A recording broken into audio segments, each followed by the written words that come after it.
আখেরি নবী বিশ্বনবী হুজুরে পাক সাল্লাল্লাহু আলাইহি সাল্লাম ছিলেন পবিত্রতার মূর্ত প্রতীক। ইতিহাসের সর্বশ্রেষ্ঠ মহামানব তিনি, নবীকুলের শিরোমণি তিনি সেই মানুষ যাকে সমগ্র সৃষ্টি জগতের প্রতি রহমত হিসেবে অভিহিত করেছেন স্বয়ং আল্লাহ রাব্বুল আলামিন। বিশ্বের শত কোটি মুসলিম হৃদয় যার প্রতি আবেগ, অনুভূতি আর ভালোবাসায় সিক্ত, যার ব্যাপারে এতটুকু মন্দ কথা উচ্চারণ করলে রক্তক্ষরণ ঘটে কোটি কোটি মানুষের হৃদয়ে, বিক্ষুব্ধ হয়ে ওঠে মোমেন মুজাহিদের আত্মা।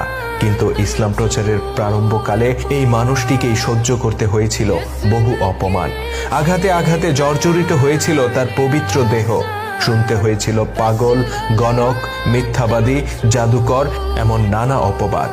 ইসলামের ইতিহাস থেকে আজ আমরা তুলে ধরব এমন এক নরাধমের কথা, যে ছিল রসুলের একান্ত আপনজন, অথচ সে ছিল অজ্ঞ আর অভিশপ্ত।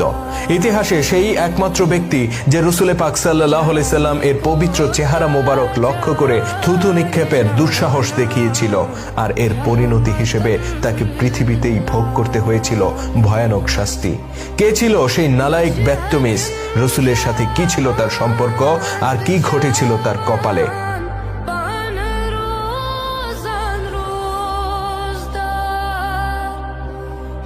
রসুলের চাচা আবু লাহাব তলব করেছে তার দুই পুত্রকে, একজন উতবা, আরেকজন উথাইবা।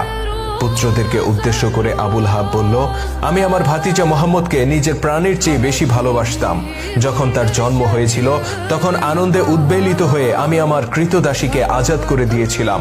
শুধু তাই নয়, তার সাথে আত্মীয়তার বন্ধন দৃঢ় করার জন্য আমি তার দুই কন্যা রুকাইয়া আর উম্মে কুলসুমের সাথে তোমাদেরকে বিয়ে দিয়েছিলাম।